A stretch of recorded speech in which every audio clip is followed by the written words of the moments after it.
Entonces, ¿se ve, cierto? ¿Y se escucha? Sí. Ya, bacán. ¿La hiciste? Sí, todo bien. Ah, ya. Sí, acá estoy. Ya, entonces hoy día vamos a ver una nivelación de química que en realidad es como un repaso de cuarto medio muy básico. No sé qué tanto han visto ustedes, así que quizás hay cosas que sí han visto, quizás hay cosas que otros no han visto. Así que eso, pues espero que les sirva. Primero, hay que definir el átomo. ¿Qué es? Bueno, todos sabemos que así como la célula es la unidad básica de los organismos, el átomo es la unidad básica de la materia. Tiene propiedades químicas, está compuesto por su núcleo con neutrones y protones y tiene en sus orbitales electrones. Los electrones son de carga negativa y los protones de carga positiva. Los neutrones no tienen carga. Los orbitales se definen como regiones de alta probabilidad de encontrar electrones y tienen distintos niveles de energía o distintos orbitales. O sea, en cada distinto orbital hay un distinto nivel de energía. Esta es la representación que más van a usar ustedes como en papel, a la que le gustan los profes y todo eso, pero uno siempre conoce el átomo como por esta imagen. Pero esta es la que van a usar caleta, sobre todo como después la configuración de luz y todas esas cosas. Así que es bueno que se familiaricen con este esquema. Ya, entonces como conceptos importantes vamos a definir el número atómico, número másico, los isótopos, isóbaros e isotonos. El número atómico y número másico. El atómico es la cantidad de protones que hay en el núcleo. Es único de cada elemento de la tabla periódica. O sea, un número atómico no es igual al de al lado, o sea, no es igual entre un elemento y otro. Y si un elemento es neutro, y eso quiere decir que no tiene carga, su número atómico va a indicar también la cantidad de electrones. Porque dice los protones, pero cuando es neutro, los protones y electrones son los mismos. Así que como un buen referente para sacar los electrones, que es lo que siempre sirve y lo que siempre pide. El número másico es la cantidad total de partículas en el núcleo, o sea, la suma de protones con neutrones. No indica la masa necesariamente, sino que la cantidad de partículas presentes en el núcleo. A veces coincide y a veces no. Pero por lo general uno trabaja o sea, en química se trabaja con elementos que sí coinciden la masa con la cantidad de partículas. Y eso, el número másico o la masa la masa de nuevo, el número másico del elemento se mide en gramos mol, por si acaso. Y los neutrones se calculan con el número atómico menos el número másico menos el número atómico. Bueno, ahí se ve en el esquema el número másico y el número atómico. Y ese se puede encontrar arriba de la tabla periódica y abajo de la tabla periódica. Es importante igual que tenga una tabla periódica para este ramo porque la van a ocupar harto. Sobre todo porque hay algunas que tienen como harto detalle de configuración electrónica y esas sirven caleta. Al menos a mí yo lo usé harto. Y eso. Y de aquí, bueno, aplicando lo de recién, el 23, que es el número de arriba, sería el número másico, que es la cantidad de protones más neutrones. El de abajo sería el número atómico, que es la cantidad de protones. Pero miren, los electrones difieren porque este tiene carga. Como tiene carga positiva, significa que tiene un electrón menos. Entonces, los electrones son 10. ¿Alguna duda?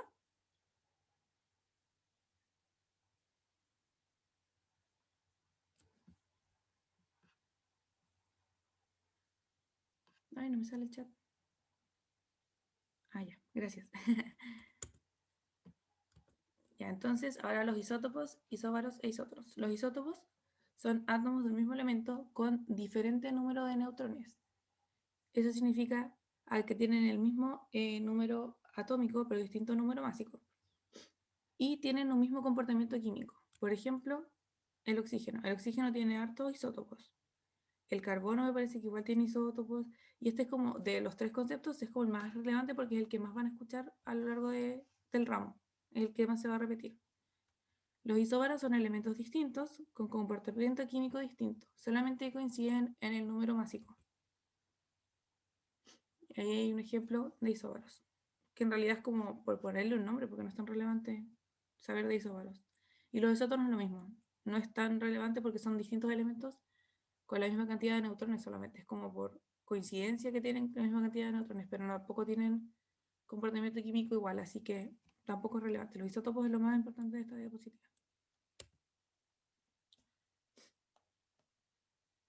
Ahora los números cuánticos y configuración electrónica. La situación energética de cada elemento está definido por 4 estados denominados estados cuánticos. A cada estado cuántico le corresponde un número, los cuales son conocidos como números cuánticos, que son el N, L, M y S. Estos identifican y describen a cada electrón, o, como más importante, al último electrón, que es el que define el comportamiento químico de cada elemento. Entonces tenemos el N, que es el número cuántico principal, que este indica el nivel energético y la distancia máxima entre el núcleo y el electrón, porque es el último orbital. Entonces, en este nivel es el que está más alejado del núcleo. El electrón que está más alejado del núcleo, si ustedes recuerdan esta figura, serían estos de acá. Ese sería el último orbital. Y de ahí se sacaría el N. El L es el número cuántico secundario o también llamado azimutal y indica la probabilidad de encontrar un electrón y otorga la forma al orbital, porque si tú no le pones una forma al orbital, la probabilidad de encontrarlo no es tan grande. Entonces, con esto le das forma y puedes como acortar o estrechar el margen para encontrar un electrón. El M es el número cuántico magnético y considera la orientación de la nube de electrones. Y el S es el número cuántico de spin y representa la dirección en que puede girar el electrón, que puede ser positivo o negativo. Hay que recordar que es el diagrama de Moeller, que este es el que da la configuración electrónica, el orden. Primero se hace así, después se sigue esta flecha, después esta, después esta, después esta. Yo en las pruebas lo que hacía, como obviamente no voy a memorizar todo esto, yo lo dibujaba nomás. Entonces, porque esto después sigue hasta el 8 y estos se van acortando. Entonces era más fácil dibujarla que memorizarla. Y recordar que el número L se le asigna un número según el orbital. Si es S0, P1, D2 y F3.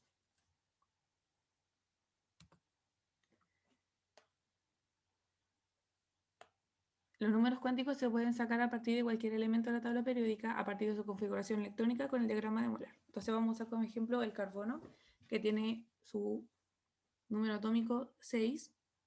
Entonces significa, como no tiene carga, que tiene 6 electrones. Entonces ya, se identificó la cantidad de electrones y con eso estamos con el primer paso. Después se sigue la dirección de las flechas hasta completar el 6. Entonces aquí sería 1s2, ahí tenemos 2. 2s2, tenemos 4. 2p6, tenemos 10, así que nos sobran. Entonces quedaría 2p2. Y hay que fijarse aquí en el último número y letra que se obtiene, que sería ese, el 2p2. Eso es como lo más importante de la configuración electrónica del carbono.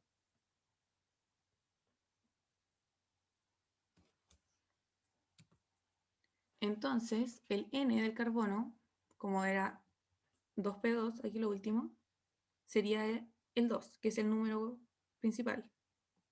El secundario sería 1. ¿Por qué? Porque si uno va a la tabla, termina en P, entonces sería 1. El M depende del L, y en este caso sería 1. ¿Por qué depende del L? Porque yo al menos me los hice, en vez de ponerle como S0, P1 así, yo me los hice porque si el L es 1, tenía que hacerle una rayita, como aquí, perdón. No, le tenía que hacer 3 rayitas. El -1, el 0 y el 1. Si fuera 2, tendría que hacer -2, -1, 0, 1 y 2. Y siempre hay que hacer estas rayitas, es la forma más fácil. Entonces, después se dibujan estas flechas para completar los orbitales y siempre hacia arriba y hacia abajo. Este está mal hecho por si acaso, aquí le falta una flecha hacia abajo, pero no estaba en la imagen, así que ignórelo. En la parte del P, primero se rellenan las flechas hacia arriba y después se rellenan hacia abajo. Por eso aquí está malo, porque a este le falta uno. Porque ese debería estar acá. Esta imagen está mala, ¿por qué la puse? A ver, esperen, voy a buscar otra.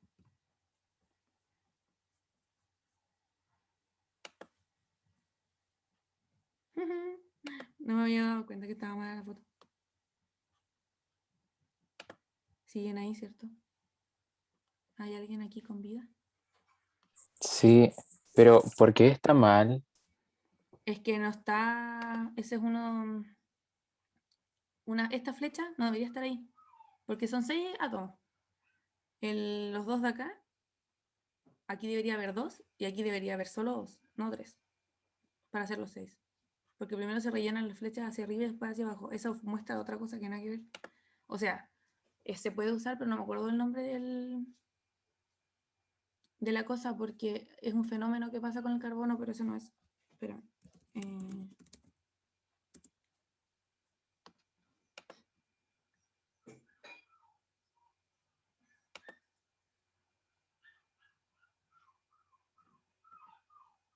Es una hibridación del carbono, esa era la palabra.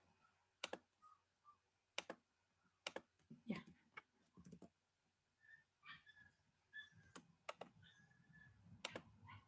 La correcta es la de acá arriba. Ay, ¿qué pasó?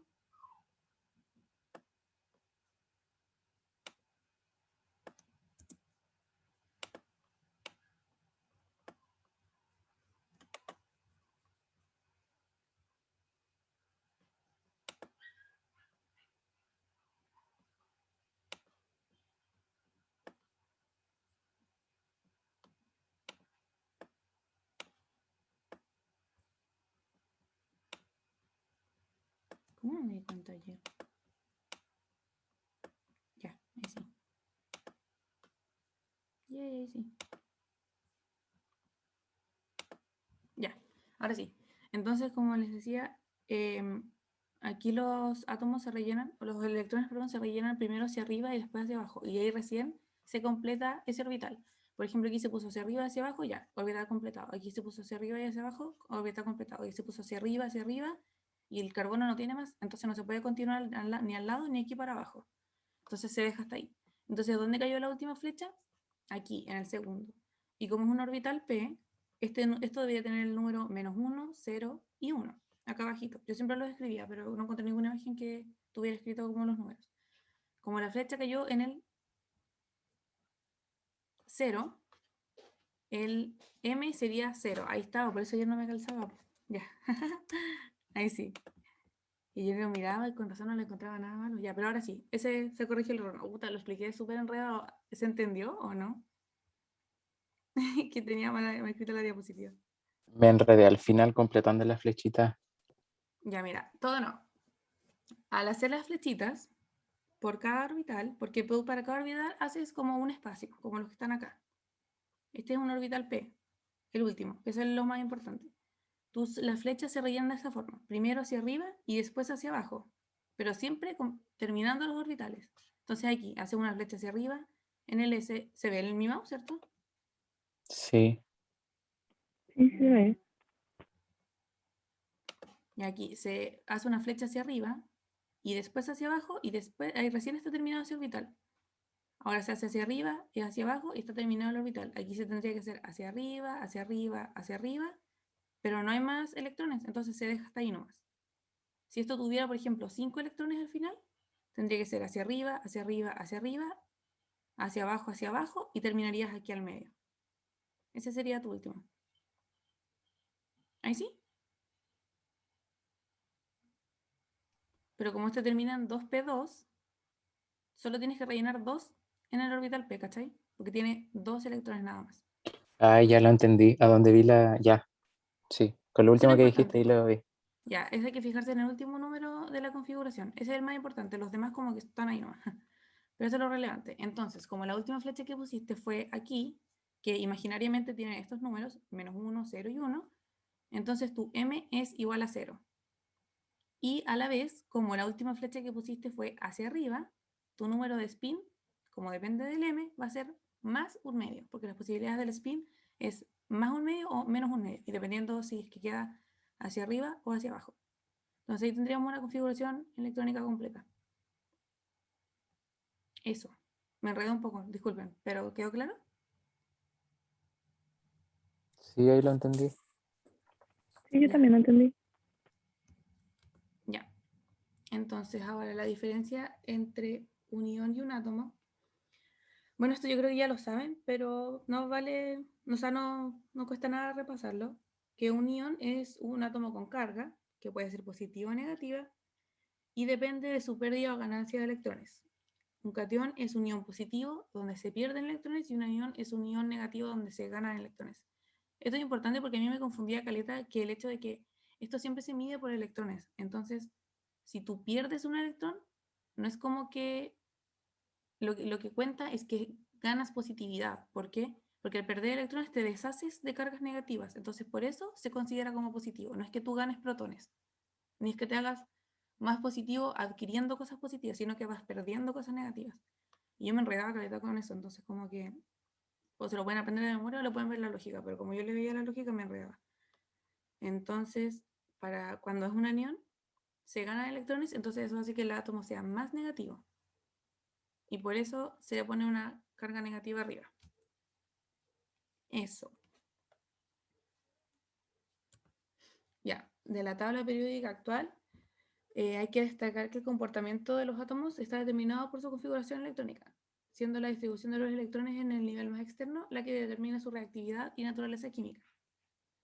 Por eso los elementos poseen una distribución electrónica similar, tienen propiedades químicas similares y están cercanos en la tabla, como estos de acá y estos. Tienen todos grupos similares. Los elementos tienen un patrón similar de configuración de los electrones en la capa más externa, están dispuestos en las mismas columnas y se llaman grupos o familias. Esto es importante, los grupos hacia abajo. Grupos o familias son hacia abajo. Y los que tienen idénticos niveles energéticos están en las mismas filas y se llaman periodos. Los periodos son hacia el lado. Eso también es importante porque les van a hablar todo de grupos y periodos.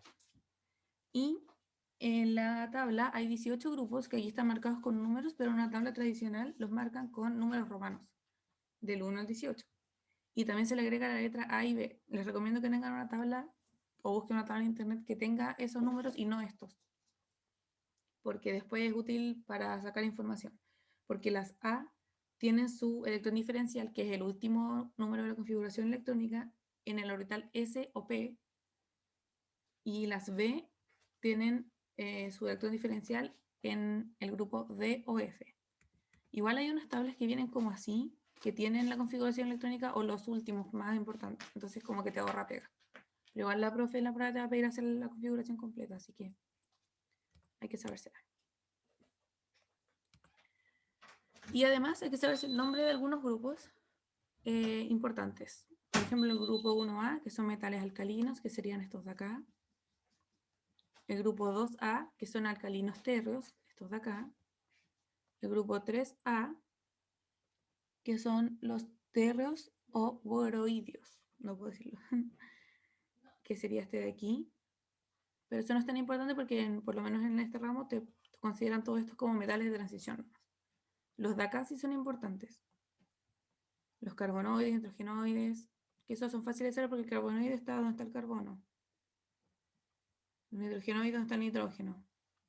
Los halógenos, que serían estos, y los gases nobles. Hay que saberse esos grupos porque te los van a mencionar así como por el nombre del grupo y tú vas a tener que saber dónde están.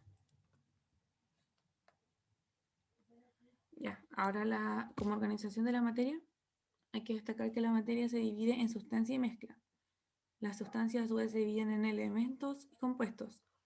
Los elementos son una sustancia como pura, o sea, los que están en la tabla periódica. Y el compuesto es una sustancia compuesta de más de un elemento. Por ejemplo, el agua es un compuesto. Y las mezclas pueden ser homogéneas, que es donde hay una transformación química, o heterogénea, donde a veces no se alcanza como a una transformación química. La estequiometría se define como el cálculo de las relaciones cuantitativas entre los reactivos y productos en el transcurso de una reacción química. Hay que ver las leyes estequiométricas de la conservación de masa, de proporciones definidas y de las proporciones múltiples.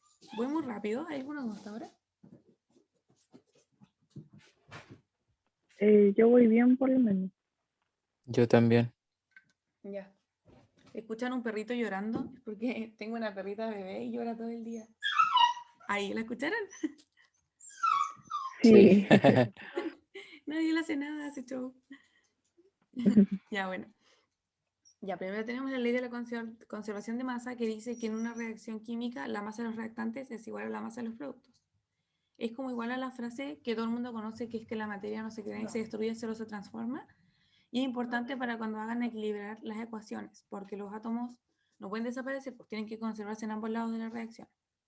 Por ejemplo, aquí no está equilibrado, ¿o sí?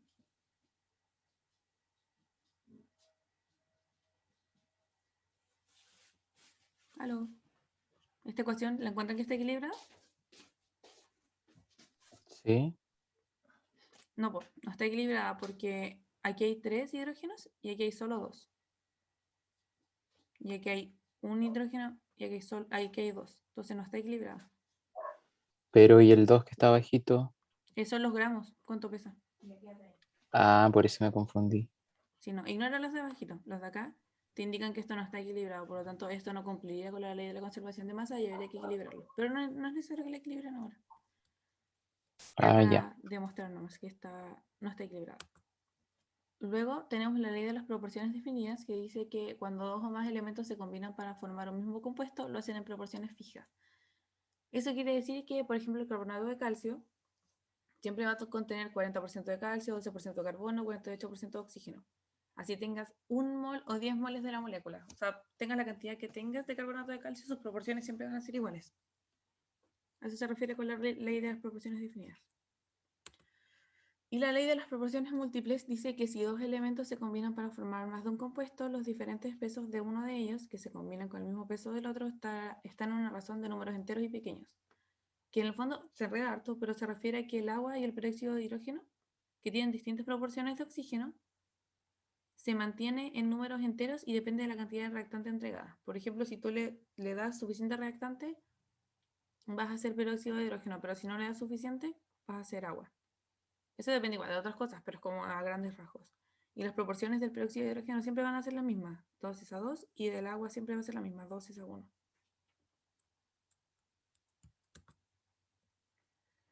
Ahora el número de Avogadro. Su unidad de medida es el mol y es igual a 6,02 por 10 elevado a 23. ¿Qué significa eso? Que hay esa cantidad de moléculas en un átomo o en un gramo de peso molecular. Eso significa.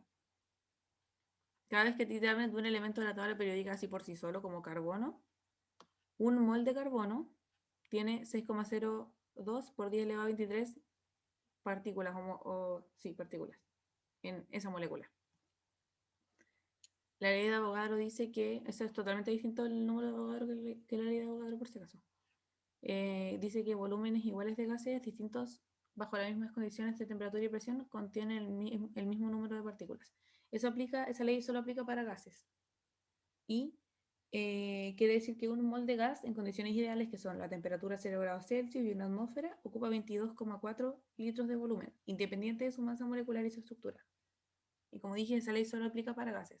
Es importante destacarla porque igual la van a pasar, por lo que recuerdo, en algún tipo de ejercicio para la primera prueba de química. Pero eso, son como datos que hay que memorizarse, más que nada.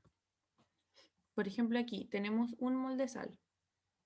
Esos son los gramos que pesa el NaCl, 23 el Na, 35,5 el cloro. Y eso significa que hay un mol de sal, significa que hay 6,002 por 10 elevado a 23 moléculas de cloro de sodio en un mol. A la vez hay 6,02 por 10 elevado a 23 átomos de sodio y 6,02 por 10 elevado a 23 de átomos de cloro. No sé si les quedó claro el concepto de mol.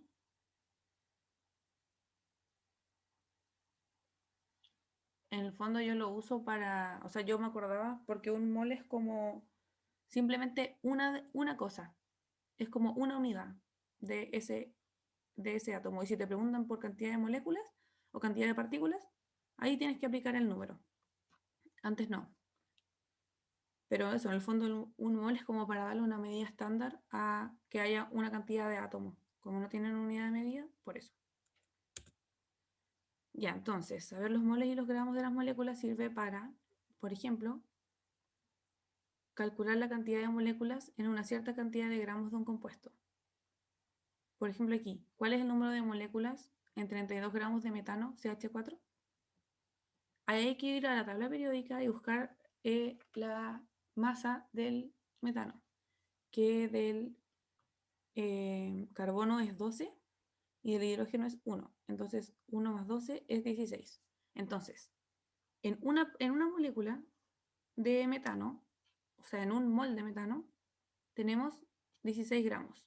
Y te preguntan cuántos números de moléculas hay en 32 gramos. Entonces hacemos regla de 3 y se ve que hay 2 moles en 32 gramos. Uy, me costó. Hay 2 moles en 32 gramos. O sea, 32 gramos en 2 moles. Es lo mismo. Y como te piden número de moléculas, se tiene que multiplicar por 2 el número de Avogadro y da 12,04 por 10 elevado a 23. ¿Quedó como claro este ejercicio o lo dijimos enredado? ¿Está claro? Está claro. Ya.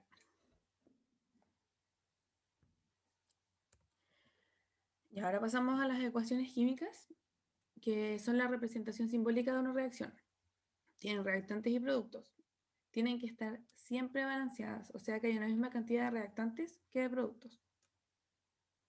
Las partes de una ecuación química tenemos el símbolo químico, que indica el elemento que está participando, el subíndice, que indica cuántos átomos de ese elemento están presentes en la molécula. La línea de reacción indica hacia dónde se está llevando a cabo la reacción, y el coeficiente estequiométrico, que es este número que va antes, que indica la cantidad de repeticiones de la molécula. No es lo mismo el subíndice que el coeficiente estequiométrico, porque este lo puedes cambiar, el coeficiente estequiométrico se puede cambiar, pero el subíndice no.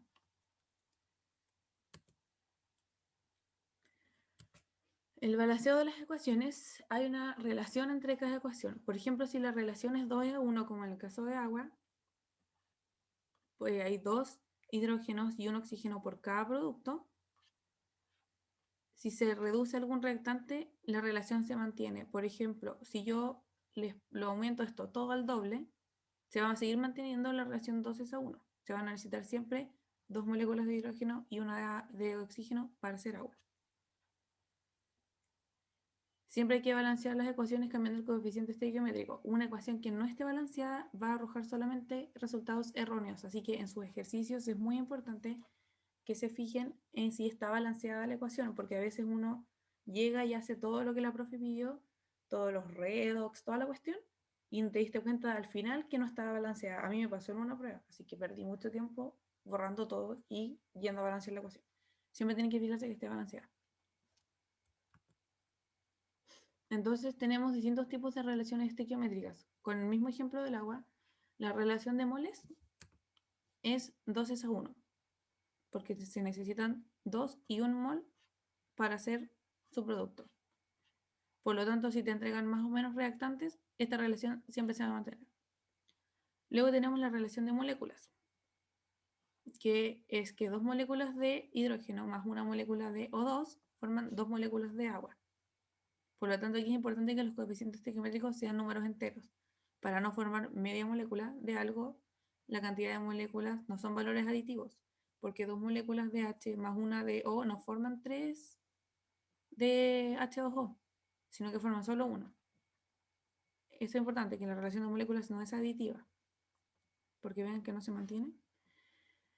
Y la relación de masas sí son valores aditivos, porque la masa que es en gramos de los reactantes va a dar como total la masa del producto en gramos. Esa es la única que es aditiva, la masa, la relación de masas, que es la de los gramos. ¿Por qué? Porque eso tiene su propia masa, pero con el coeficiente estequiométrico se multiplican, entonces como que ahí hacen la masa total del producto. Eso siempre tiene que calzar. Entonces, si quieren revisar si algún ejercicio está bien, pueden sacarle la masa a cada reactante y después ver el total si coincide con la masa del producto.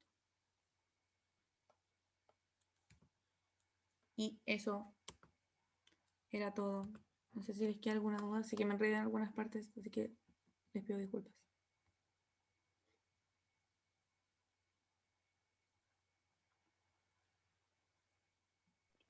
Yo la encontré súper buena porque como que uno piensa que no va a volver a pasar esas cosas y sirve igual para refrescar la memoria. Así que no, lo encontré súper claro. ¿Y nos vas a enviar el PPT o Ah, ¿verdad que nos envías la clase grabada? Sí, les puedo enviar el video. ¿Quieren que Ah, ya, hagamos un genial. ejercicio de configuración electrónica? A ver si quedó más o menos claro. Ya. Ya. Sí, Ya voy a jugar.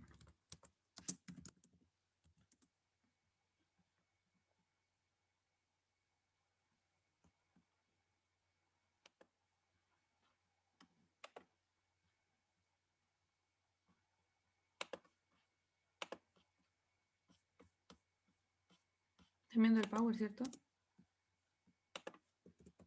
Sí. Ya. Ya, con un lápiz y papel les sale más fácil. Por si quieren anotarlo mejor para no hacerlo en la pantalla. Ya, aquí, ¿qué números identifican?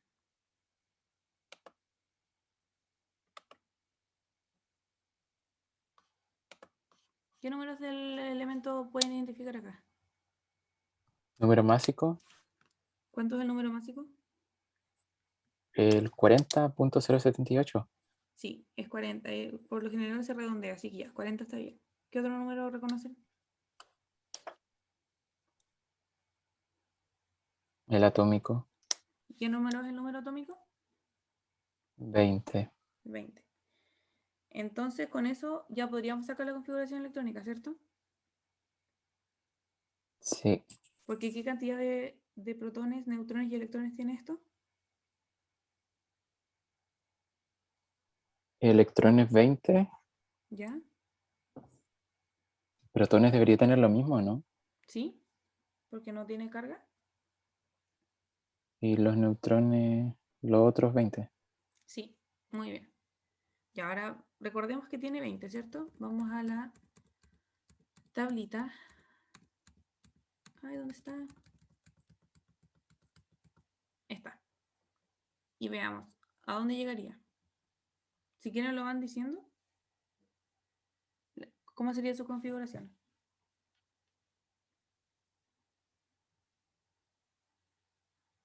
¿La digo yo?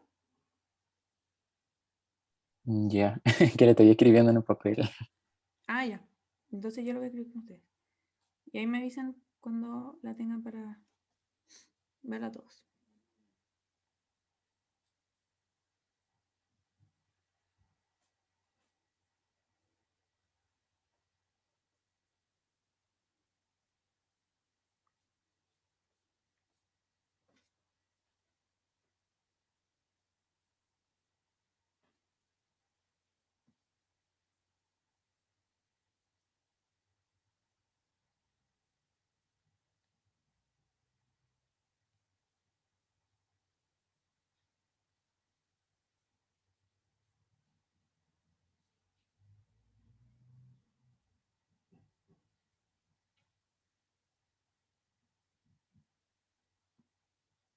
¿La tienen ya? Sí, ¿Cuánto te dio? pero ¿cómo? El 1S2 y así, ¿Sí? ¿Hasta dónde llegaste? hasta el 4S2. Ya, y ahí se completaron, ¿cierto? Sí, Ya, y con el 4S2. Ay, con el 4S2, entonces mira, estaba acá arriba. Había un soplido. No, no se dice soplido, ¿cómo se dice?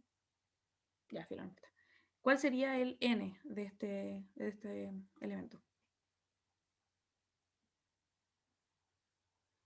4. Ya, 4. Muy bien. ¿Y cuál sería el L? 0. Muy bien. ¿Cuál sería el M?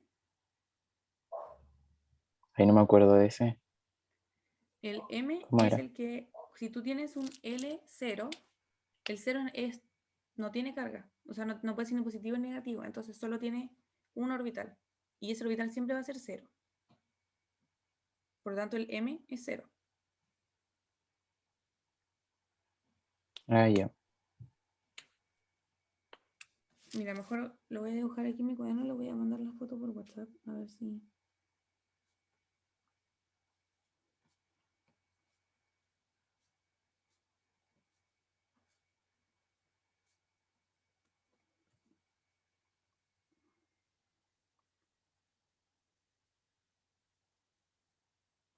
Ya. Pero ¿y el S? ¿Qué número sería? ¿Más o menos un medio?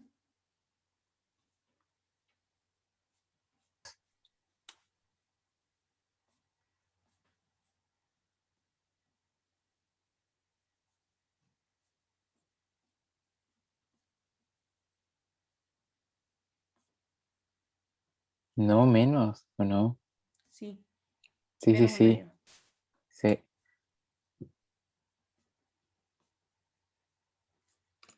Ya, miren. Y en ese, porque al ser ese tendría como un orbital nomás, ¿o no? Sí, po, un Que es el orbital. cero. Entonces iría un electrón hacia arriba y otro para abajo. Sí, exacto. Ah, ya entendí. Y por lo mismo es que su M es 0. Y miren, a ver, voy a poner la foto que les mandé. A ver.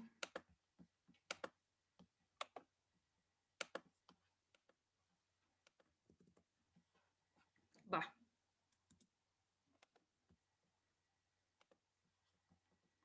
No, acabas de enviar el link para la clase de química mañana. ¿Qué cosa? ¿Yo? No, en nuestro grupo. Nos dijeron que Ah, mañana tenemos química. ya, pero esto les va a dar una buena base para la clase de mañana. Ya mira, ¿se ve la foto aquí? ¿Sí? Esto es lo que yo hacía cuando me tocaba a mí sacar las cosas. Siempre dibujaba si tenía el S, tiene un solo orbital, por eso es 0. Si es P, tiene 3 orbitales, PX, PI y PZ. Entonces se dibuja siempre en esa tablita que tenía antes, como que le dan el valor 1 y tú siempre tienes que irte a los negativos y positivos de ese número. Por eso el 0 sigue siendo 0. Y aquí yo le dibujaba siempre menos 1, 0 más 1. El D, lo mismo. Y aquí empezaba a dibujar las flechitas hacia arriba y hacia abajo. ¿Cachai? Después hacia arriba, hacia arriba, hacia arriba, hacia abajo, hacia abajo, hacia abajo. Aquí lo mismo, arriba, arriba, arriba, arriba, arriba, abajo, abajo, abajo, abajo, abajo. Y ahí cachaba dónde quedaba el M y el spin. Y por eso se me hacía, con esto se me hacía más fácil, con este tipo de esquema. Pero en internet no pillé ninguna foto bonita, por eso, bueno, se quedará con esa. Y eso. Les quedó bien clarito, ¿cierto? Porque como que uno tiende a pasarlo por alto, así como ya, si esto es fácil, como que filo. Pero en la prueba lo preguntan. Así que mientras mejor lo dominen, mejor para ustedes.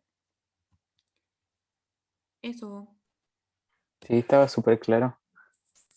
Me enredo de Y repente, así que si algo de verdad no quedó claro, me dicen nomás porque el conocimiento está, pero la pandemia me quitó la capacidad de hablar. sí, como que igual uno de estas cosas piensa que nunca las va a volver a ver. Sí, pues yo pensaba lo mismo, pero no, se ven, ahora en todo caso después lo ven, después de este semestre no lo ven más, así que la cosa es pasar el ramo.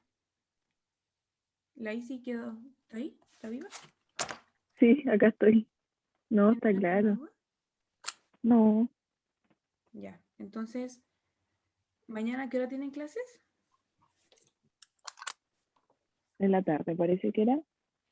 ¿La de química? Sí, a ver. A las 2:30. No, Ah, no, no, ya. no. A ver. Ah, no, hoy día tenemos. Sí, es hoy día. No había No, visto. todos perdidos. Mira, menos mal se fijaron. Sí, Ya, entonces dejamos para mañana en la mañana si no tienen ninguna clase la segunda de esto, pues son solo dos. sí, bueno, ahí cualquier cosa obviamente te avisamos para que sepas. Sí, pues. Ya, gracias por asistir, chicos. Sí, Gracias gracias a a ti igual. ti. Ya nos vemos entonces. Nos estamos viendo mañana. Ya, Ya, que Ya, que estés estén muchas bien, bien. muchas gracias. Que les vaya gracias. bien la tarde. Chao. Chao. Chao. Gracias.